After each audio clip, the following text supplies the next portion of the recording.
Madame, monsieur, bonsoir, c'est l'heure de votre rendez-vous quotidien avec l'actualité sur ATV. Au sommaire ce soir, une soixantaine de stands pour trouver sa voie. Le village de l'emploi et de la formation s'est tenu ce matin à Saint-Pierre. Des dizaines de jeunes sont allés à la rencontre des professionnels. On en parle dès le début de cette édition.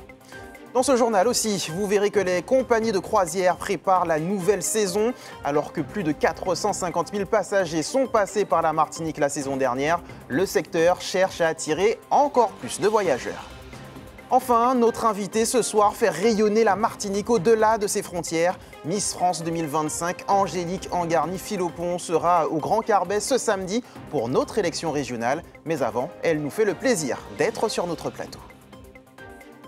Et on prend donc la direction de Saint-Pierre pour la 17e édition du village de l'emploi et de la formation. Un rendez-vous organisé par la Mille Nord à destination des jeunes en recherche d'opportunités professionnelles. Objectif, les aider à mieux s'orienter. Le reportage de Ryan Anéas.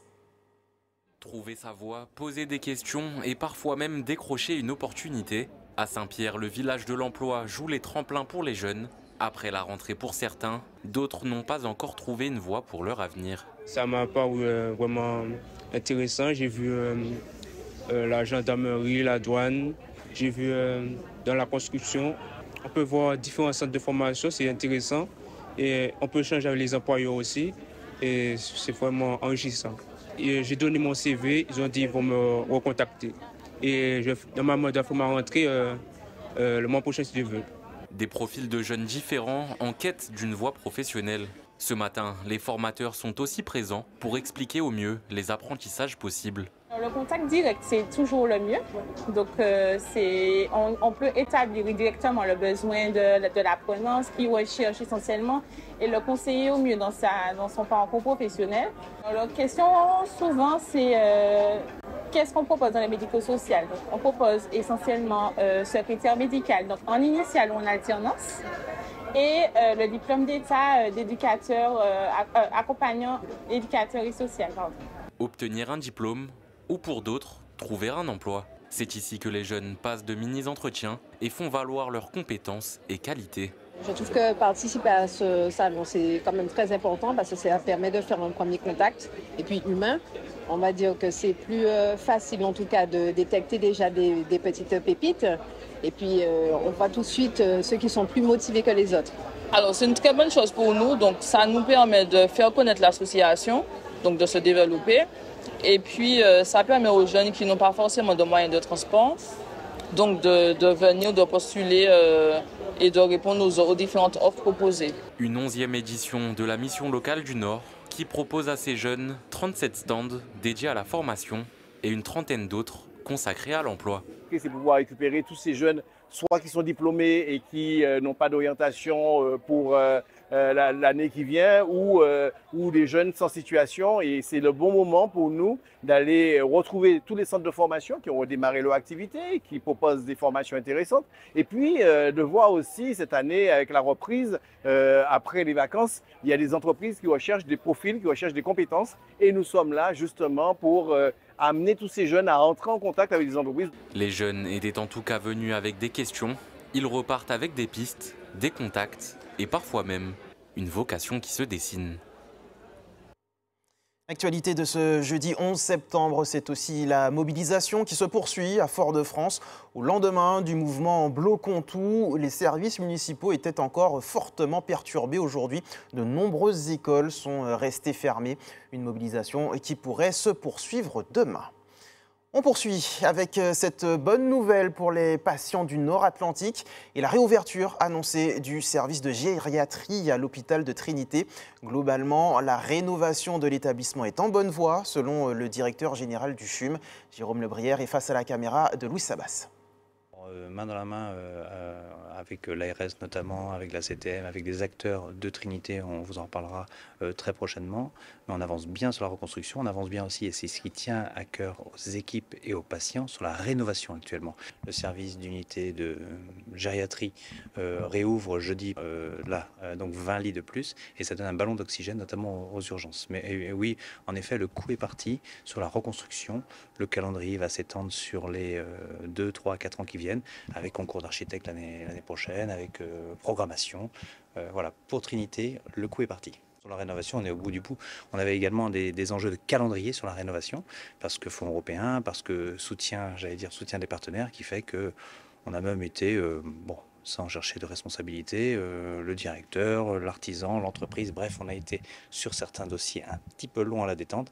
Mais là, on touche au but sur l'UGCS, on touche au but sur l'ouverture dans les prochains jours des consultations externes, sur la médecine, l'étage 3 et l'étage 4, et en fin d'année, et c'est important pour les enfants, la pédiatrie. Et la pédiatrie, vraisemblablement, avant Noël, va réouvrir. Une fois l'effervescence de la rentrée passée, que diriez-vous de vous pencher sur votre future croisière? Après une saison 2024-2025 record pour la Martinique, les croisiéristes présentent leur programme pour la saison 2025-2026. C'est le cas notamment de Costa Croisière, entre nouvelles escales, expériences inédites et ambitions renouvelées. Les images de Samélé Bizza BMV, commentées par Ryan Anias. Costa lève le voile sur sa saison 2025-2026, entre nouvelles escales et expériences inédites en mer. Les croisières sont de plus en plus demandées sur notre territoire et ce concept plaît beaucoup aux Martiniquais. Le fait de se réveiller chaque matin dans un nouveau port, de découvrir la Caraïbe, ce qui est plus abordable pour eux que de prendre des fois des billets d'avion et de faire des séjours. Donc ça leur permet de pouvoir découvrir la Caraïbe, redécouvrir la Caraïbe et aussi partir en famille. Une façon différente de voyager qui plaît à tous. Que ce soit en famille ou entre amis, les profils sont variés et les réservations ne faiblissent pas. On a une clientèle familiale, aussi une clientèle de retraités, mais aussi des jeunes qui veulent s'amuser, des enterrements de vie de jeunes filles par exemple, de vie de garçons. On arrive à avoir vraiment une clientèle mixte finalement. Suite aux événements en fait, qu'il y a eu sur les mouvements sociaux, on a malgré tout une clientèle martiniquaise assez forte qui voulait justement profiter pour décompresser, sortir un peu de ces sujets, même s'ils sont très importants, mais ça leur a permis justement de s'évader. Continuer à attirer les voyageurs martiniquais vers ce format de vacances, c'est l'un des buts de la compagnie. Costa vient renforcer ses nouveautés avec un nouveau navire, le Costa Fascinosa. On renouvelle évidemment le concept saveur créole et on y apporte des touches de nouveautés. On l'a dit tout à l'heure pour la petite anecdote, cette année il y aura du rhum martiniquais à bord, le rhum HSE. On sait que c'était très attendu par nos partenaires et puis par les clients évidemment. On va continuer d'enrichir nos Sea Destinations, donc nos expériences, nos vécus depuis le bateau avec vue sur la mer.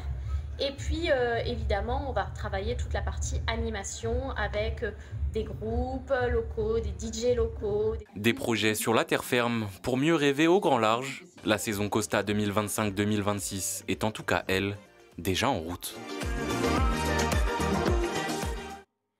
Elle nous a fait rêver devant notre poste de télévision. Miss France 2025 est notre invitée. Angélique Angarny-Philopon, bonsoir. Bonsoir. Merci d'avoir accepté notre invitation. C'est toujours un plaisir de vous accueillir sur ce plateau. Vous êtes un petit peu chez vous ici, quand même, il faut le dire. À 100%. Vous êtes arrivé hier en Martinique. C'est ça. J'entends que vous n'avez plus de voix. Non, mais vous inquiétez pas. Samedi, j'ai un discours à faire. J'ai la Martinique à remercier. Tout est entre de bonnes mains. Ne vous inquiétez pas. Un samedi, un grand rendez-vous, l'élection de Miss Martinique. Absolument. Il y a un an, quasiment jour pour jour, vous étiez à la place des 10 prétendantes de cette année. Vous vous souvenez dans quel état d'esprit vous vous trouviez à ce moment-là? Franchement, j'étais plutôt cool, pas du tout stressée, pas du tout inquiète. J'avais juste hâte que ça passe, j'avais juste hâte de voir si je pouvais gagner. Et non, je profitais. En plus, la veille, on était tous ensemble à l'hôtel, etc. Donc, franchement, non, j'étais pas du tout stressée. Je voulais juste rendre fière ma famille, qui importe, en fait. Vous auriez quelques conseils, peut-être, à distiller aux candidates de cette année?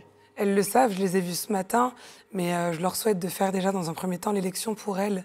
Je veux pas qu'elles le fassent pour leur famille ou parce que leurs amis leur disent qu'elles feraient de bonnes miss, mais bien pour elles. Parce qu'à la fin, c'est elles qu'elles rendent fières. Je veux pas qu'elles rendent fières leur famille. Elles le font pas pour les autres. Elles le font vraiment pour elles, pour que ça les aide à grandir, pour que ça les aide à prendre confiance en elles, dans leur place de femme, dans leur place de jeune femme. Donc voilà. Et puis mon deuxième conseil, c'est d'être le plus naturel possible, parce que j'ai compris que le public s'attardait et s'accrochait à ce naturel que j'essaye aujourd'hui encore de de garder en moi jusqu'à la fin du mois de décembre et pour les années à venir. Et avec brio, il faut bien le dire. Vous avez fait le tour de France ces dernières semaines pour les différentes élections régionales, mais celle de samedi aura forcément une connotation un peu particulière pour vous. Absolument, puisque c'est ma remise de titre en tant que Miss Martinique. Donc là, la future Miss Martinique 2025 aura une double casquette. Ce sera ma double petite sœur, disons. Ma petite sœur Miss Martinique, même si j'ai pas eu l'occasion de mettre en lumière la Martinique pendant toute mon année, mais je compte bien le faire dans les mois à venir, les années à venir, pourquoi pas l'année prochaine même. Et puis, ce sera ma 17e petite sœur de la promotion Miss France. Donc, ouais, j'ai une petite larmichette. J'ai du mal encore à écrire mon discours. Et je pense que quand je suis envahie par des grands moments de stress, je ne stresse jamais personnellement, mais mon corps parle. Donc, je pense que mon discours... D'où la voix qui s'en va. Le discours aura encore plus d'ampleur quand j'aurai retrouvé ma voix. Et je pense que c'est pour ça aussi que je suis un peu malade. Alors, en quasiment un an de règne, beaucoup de choses ont changé pour vous. Lorsque vous regardez par-dessus votre épaule, vous vous dites quoi? Que je suis fière de moi. Que je suis fière de moi, que j'ai rendu fière ma famille, que j'espère avoir porté haut et fort les couleurs de la Martinique, que j'espère que les futures institutions et les futures entreprises qui voudront travailler main dans la main avec moi pour qu'on puisse faire encore plus briller ce merveilleux territoire qui est le nôtre, n'hésiteront pas à sonner à ma porte. J'espère avoir encore de belles années devant moi après même avoir rendu ma couronne de Miss France. C'est la fin de quelque chose, mais c'est le début de merveilleuses et de grandioses choses, j'en suis sûre. Alors, je vais vous laisser le mot de la fin avant votre magnifique discours, j'en suis sûr, de samedi prochain.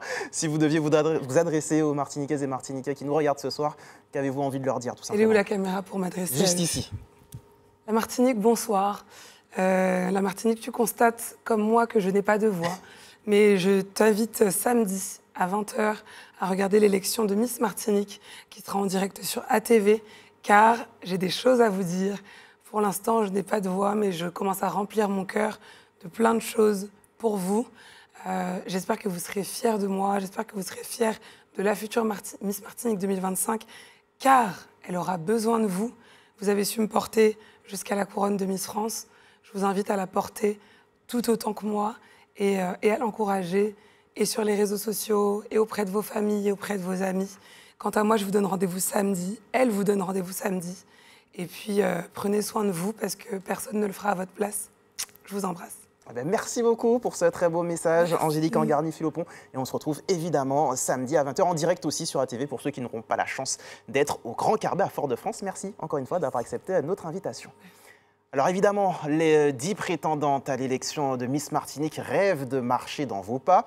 On prend donc la direction du Grand Carbet avec tout d'abord la candidate numéro 7, Ludmila Jean-Thérèse. Bonsoir, d'où venez-vous et pourquoi devriez-vous devenir notre future Miss Martinique? Alors bonsoir, je m'appelle Ludmila Jean-Thérèse, j'ai 19 ans et je viens du Robert. Okay. Si je suis élue Miss Martinique 2025, je tâcherai de faire rayonner notre île sur la scène de Miss France.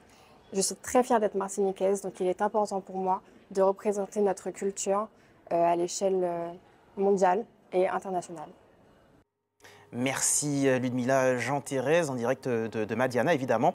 On retrouve à présent la candidate numéro 8, Bérardine Mardet. Bonsoir, présentez-vous et dites-nous pourquoi les Martiniquais devraient voter pour vous. Bonsoir, je suis Bérardine Mardet, j'ai 24 ans et je viens de la commune du François.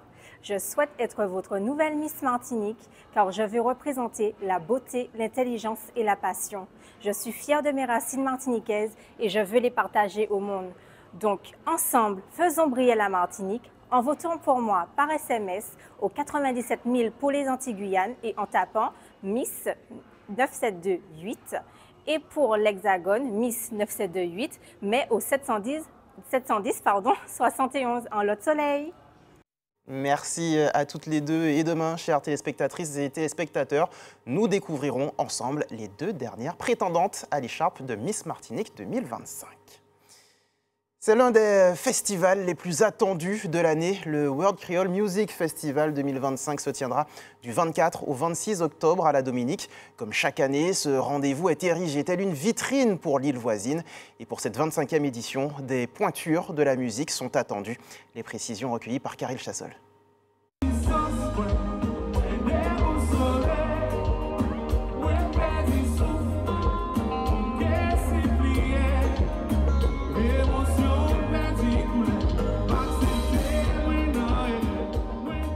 Vibes Cartel, en Jamaïque, nous les Cassav de la Guadeloupe, de la Martinique aussi, nous les chefs de Cadence Lipso, Gordonnet de Sinophilia, tout ça, nous les Soca de Trinidad, Bonjigalan avec Fiyan, Yokabat fait, nous les Afrobeat aussi, nous les Savage, Tiwa Savage, et nous avons un spécial invité aux États-Unis de l'Amérique, Kelani.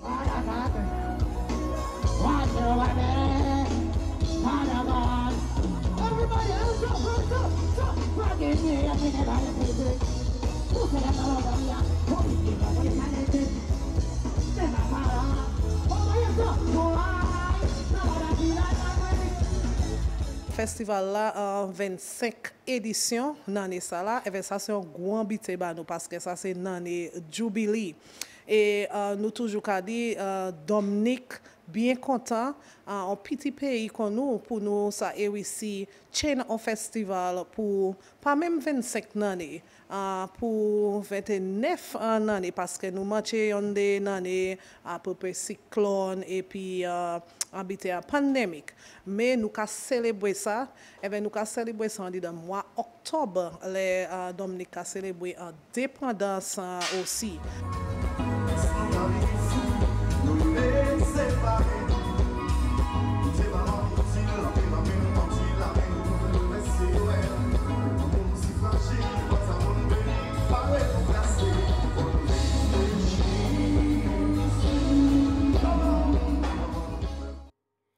Il est aussi question de musique et de préservation de la culture avec l'association Wataboui. Chaque semaine, elle initie de nouveaux adeptes à la conque de l'Ambi à Fort-de-France. Un apprentissage qui demande patience et souffle. Jean-Marc Carton. Encore. Instrument mythique des Antilles, la conque de l'Ambi n'a rien perdu de sa puissance symbolique. Encore faut-il apprendre à en tirer le son. L'instrument ne pardonne pas les approximations. Déborah, venue de Belgique et de passage sur notre île, souffle ses premières notes. J'ai été essoufflée très vite. Mais après, dès qu'il y a un son qui sort, il y a quelque chose de vibratoire qui est très intéressant et assez fort, je trouve. Après, c'est frustrant d'entendre des sons cristallins qui peuvent sortir de leur conque et un son un peu fatigué qui sort de la mienne, quoi. Comme Raymond, certains ne s'arrêtent pas à un simple essai. Après 3 ans de pratique, ils parlent d'un véritable engagement. Car au-delà de la technique, c'est une plongée dans l'histoire. Mes parents sont de Sainte-Marie et quand on habitait en hauteur, et quand ma grand-mère entendait le Konambi, je la voyais partir tout de suite parce qu'il y avait du poisson. C'était une façon, sans avoir de téléphone, de savoir qu'il y avait du poisson. Donc les gens savaient en période de poisson qu'il y avait des titiris, qu'il y avait des pisciettes qu'il fallait chercher. Et après, quand on a grandi un petit peu, c'est devenu un instrument de carnaval. Sur le Malécon, le son grave et vibrant des conques de l'Ambi résonne. Un rendez-vous orchestré par le groupe Wataboui, il guide les curieux et passionnés dans l'art exigeant de la conque. Ils arrivent à sortir un son d'un instrument qui était resté jusqu'alors un petit peu impossible pour eux, quoi. Parce qu'ils ont déjà essayé de souffler là-dedans, mais ils n'ont qu'à souffler, rien pas sorti. Mais en venant ici, on leur donne les techniques et puis tout ça se passe bien. Souffler de la conque n'est pas qu'un exercice technique, c'est redonner voix à une mémoire collective. Chaque premier mercredi du mois, le Malécon devient la caisse de résonance d'un héritage toujours vivant.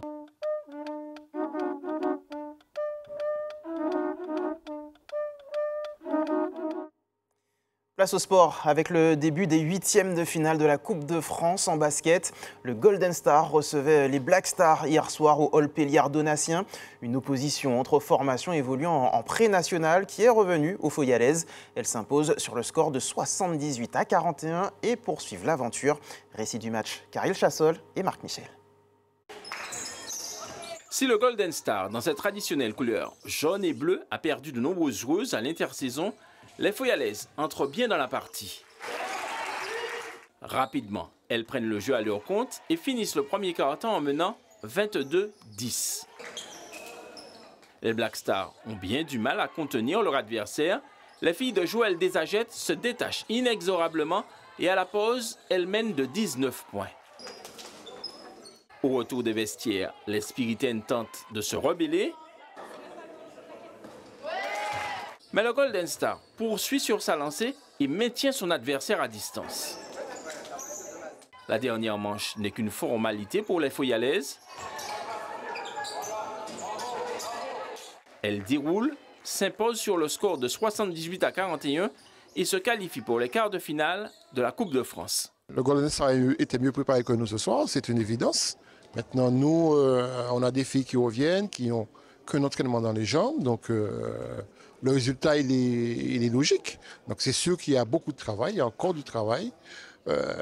Au-delà du technique, il y a un travail physique et mental à faire rapidement avant le début du championnat. On était dans l'inconnu.